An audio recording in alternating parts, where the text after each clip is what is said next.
हाँ, नमस्कार बच्चों। अब पाँचों पेपर के जो 4-4 एमसीक्यूज़ है 27 टू 13, तो मैं अभी करवा देता हूँ बेटा, 15-20 मिनट में ही करवा देंगे। तो फटाफट देखते जाइए, आंसर लगाते जाएंगे हम और फटाफट समझते जाना, कोई डाउट हो तो बता देना, ठीक है। तो क्वेश्चन नंबर 27 पटना रीजन का, higher ratio lower is the profitability is applicable. बेटा हायर रेशियो, रेशियो हायर हो, ठीक है। क्या बोला? Higher ratio lower is the profitability कब कम होंगी? तो बेटा आपको पता है ऑपरेटिंग रेशियो किससे कैलकुलेट होता है? ऑपरेटिंग कॉस्ट से। किससे कैलकुलेट होता है? Operating cost. जब ऑपरेटिंग कॉस्ट क्या होगी? ज़्यादा होगी तो प्रॉफिटेबिलिटी अपने आप ही क्या होगी? कम होगी। Gross profit ratio, net profit ratio, earning per share, ये सारे प्रॉफिट के पार्ट हैं, लेकिन ऑपरेटिंग रेशियो किसका है? ऑपरेटिंग कॉस्ट का। तो इसलिए इसका आंसर क्या होगा? बी। उसके बाद अगला क्वेश्चन है बेटा, इन 4 क्वेश्चनों में ना 2 एमसीक्यूज आप आराम से इजीली कर लोगे। एक तो वो कैश फ्लो स्टेटमेंट वाले, और एक क्वेश्चन जो आप रेशियो में से शायद निकाल लो। चलो देखते हैं, hope for best. Which ratio measure the velocity of the converge stock into sales. तो स्टॉक के लिए एक ही रेशियो है, कौन सा बेटा? Inventory turnover ratio. बाकी देखो, अगर आप थोड़ा सा मैच करोगे तो सारे रेशियो भी आ जाएंगे। करंट असेट्स करंट लाइबिलिटी के लिए कौन सा होता है? Current ratio. ऐसे करके क्वेश्चन आ सकता है। Question number 29, in case of financial enterprise dividend received will be shown under. अगर आपको याद हो तो मैंने बताया था कि डिविडेंड रिसीव्ड, इंटरेस्ट रिसीव्ड कौन सी एक्टिविटी है? Financing, sorry investing. कौन सी एक्टिविटी है? इन्वेस्टिंग। डिविडेंड रिसीव्ड और इंटरेस्ट रिसीव्ड। और अगर डिविडेंड पेड, इंटरेस्ट पेड है तो ये कौन सी है बताओ? फाइनेंसिंग, अगर पेड है तो। लेकिन अगर बात करूँ फाइनेंशियल कंपनी, कौन सी कंपनी बेटा? Financial company. तो उस कंडीशन में इंटरेस्ट रिसीव्ड, डिविडेंड रिसीव्ड, ठीक है ना, इंटरेस्ट पेड, ये तीनों के तीनों क्या होते हैं बेटा? Operating activity. कौन सी एक्टिविटी? इसलिए डिविडेंड रिसीव्ड भी कौन सी एक्टिविटी? ऑपरेटिंग। याद रखना, डिविडेंड पेड, कौन सा? डिविडेंड पेड एक ऐसा पॉइंट है जो कि फाइनेंशियल एंटरप्राइज में कौन सी एक्टिविटी होता है? फाइनेंसिंग। कौन सी एक्टिविटी होता है बेटा? फाइनेंसिंग। बाकी dividend received, interest received, interest paid, ये सारे अगर फाइनेंसिंग कंपनी के हैं तो किस में आएंगे बेटा? आपके ऑपरेटिंग एक्टिविटी में। तो बेटा क्लियर है? बेटा अगर यहाँ पे अगर ये ना होता, फाइनेंसिंग एंटरप्राइज अगर ना होता, तब इसका आंसर क्या होता? इन्वेस्टिंग। लेकिन फाइनेंसिंग होने की वजह से इसका आंसर क्या चला गया? ऑपरेटिंग। ये मैं नोट में थियरी में भी लिख के ग्रुप में भेज दूंगा, देख लेना बेटा, ठीक है। क्वेश्चन ज़रूर आएगा इसका। अच्छा, इसका और वाला जो क्वेश्चन है ये अभी आप सॉल्व करना सभी। मैंने आपको कैश फ्लो स्टेटमेंट पढ़ाया है, उसी का ही क्वेश्चन है बेटा। ये ओपनिंग है और ये क्लोजिंग है। तो आपको मशीनरी अकाउंट बनाना है, साथ में एक्यूमुलेटेड डेप्रिसिएशन बनाना है, और फिर इस इंफॉर्मेशन को लिख के आपको क्या निकालना है?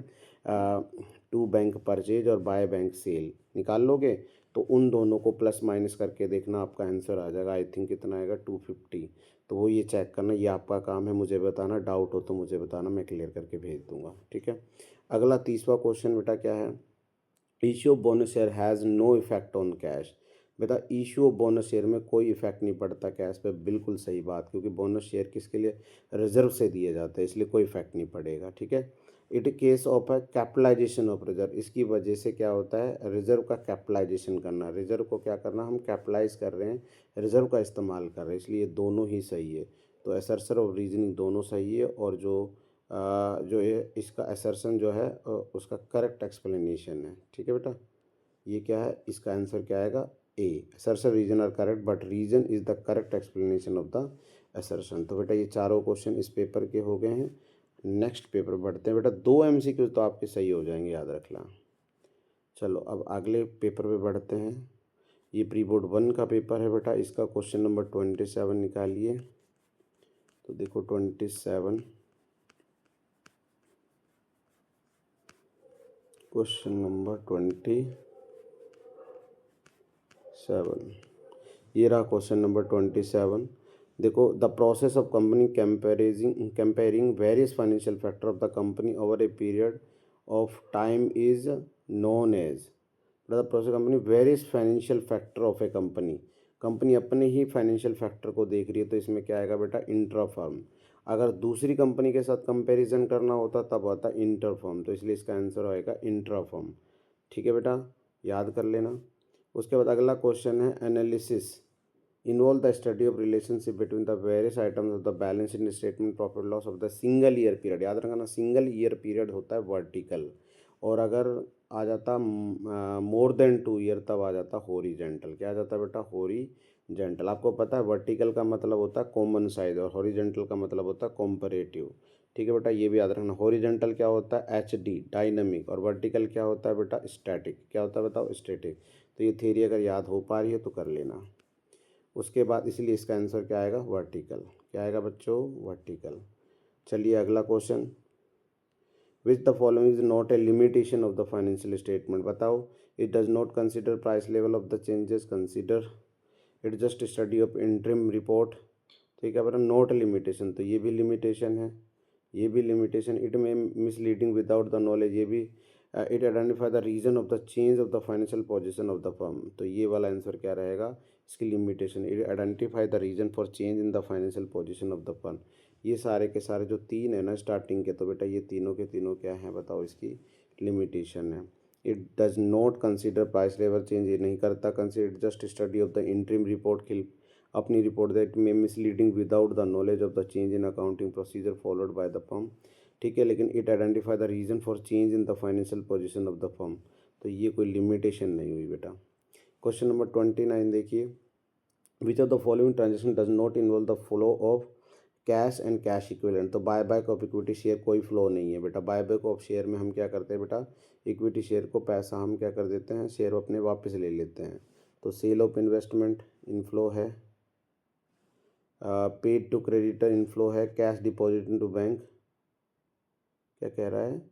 Which of the following transaction does not involve flow of cash and cash equivalent. तो क्रेडिटर को पेड करेंगे है, सेल ऑफ इन्वेस्टमेंट है, buy back of equity share, ये नहीं होना चाहिए कैश डिपॉजिट इनटू बैंक, क्योंकि cash deposit bank cash and cash equivalent में शामिल नहीं होता है। ठीक है, बाय बैक ऑफ शेयर में भी हम पेमेंट करते हैं बेटा, याद रखना। तो यहाँ पे डी ऑप्शन होगा, फिर भी आप इसको देख लेना, मुझे थोड़ा डाउट लग रहा है कैश डिपॉजिट, क्योंकि ये कैश एंड कैश इक्विवेलेंट का ही पार्ट है। ठीक है, चलिए आगे बढ़ते। Question number 30, which of the following activity are operating activity are purpose in preparing cash flow statement. तो सिर्फ आपको क्या दिखाना है? क्या ऑपरेटिंग एक्टिविटी आपको पता है?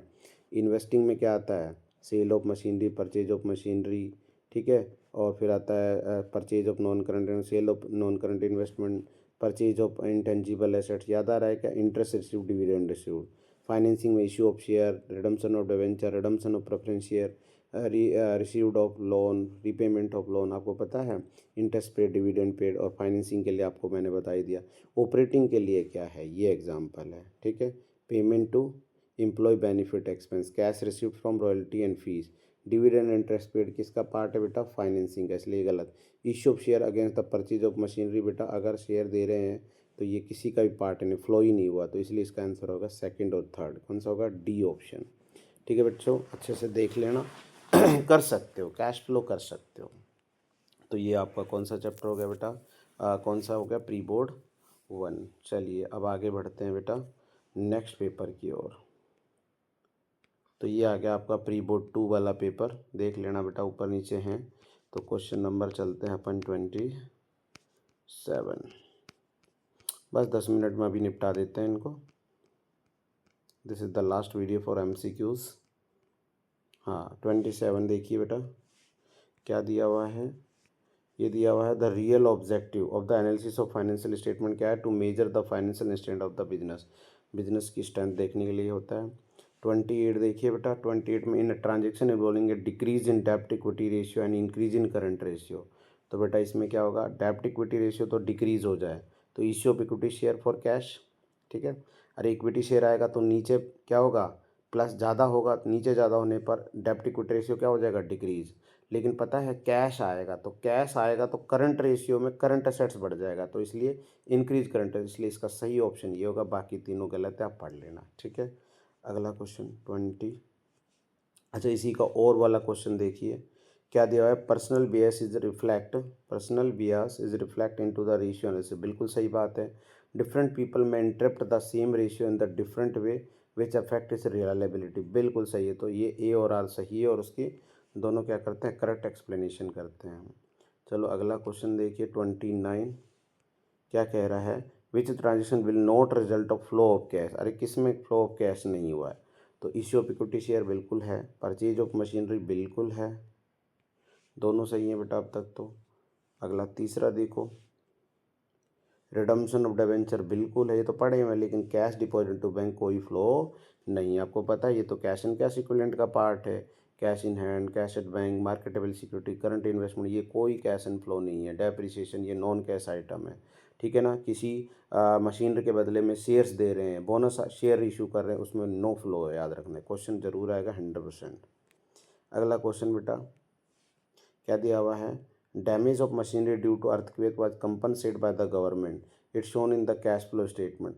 ध्यान रखना, किसी मशीनरी के डैमेज होने पर हमें क्या मिल रहा है, कंपनसेट मिल रहा है गवर्नमेंट से। तो आपको पता है ये कौन सा आइटम है, एक्स्ट्रा ऑर्डनरी आइटम। कौन सा आइटम बेटा, एक्स्ट्रा ऑर्डनरी, ठीक है। लेकिन आपको पता है ये मशीनरी की वजह से है, तो इसलिए कौन सी एक्टिविटी में जाएगा, मशीनरी किस एक्टिविटी में आता है, इन्वेस्टिंग, तो ये इसलिए इन्वेस्टिंग एक्टिविटी का पार्ट होगा। अगर यही चीज़ क्या होती, अगर कुछ एक्सपेंसेस के लिए होता ऑपरेटिंग, तो वो ऑपरेटिंग में, अगर फाइनेंस के लिए होता तो फाइनेंसिंग में जाता।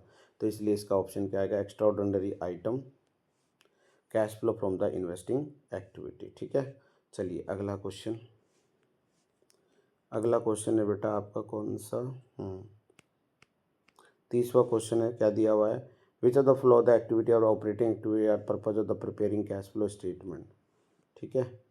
तो ऑपरेटिंग एक्टिविटी का कौन किस किस में काम आता है बताओ, interest receive, dividend receive, security, ये तो बताओ इन्वेस्टिंग का है। तो आपको operating, payment of employ benefit expense, cash receive from loyalty, सही है। और issue of share against the purchase machinery, ये नहीं है, तो ये तो इन्वेस्टिंग है। तो इसलिए 2 और 3 माइन आंसर है, ये तो पहले ही कर लिया आई थिंक, दोबारा आ गया क्वेश्चन। चलिए ये पेपर भी हो गया ख़त्म, नेक्स्ट पे आते हैं बेटा। चलिए अब आते हैं बेंगलुरु रीजन पे। किस पे आते हैं बेटा, बेंगलुरु रीजन पे। 5 पेपर है, पांचों पेपर को बेटा बस 5 मिनट में अभी निपटाते हैं, फिर देख लेना, कोई डाउट हो तो बता देना।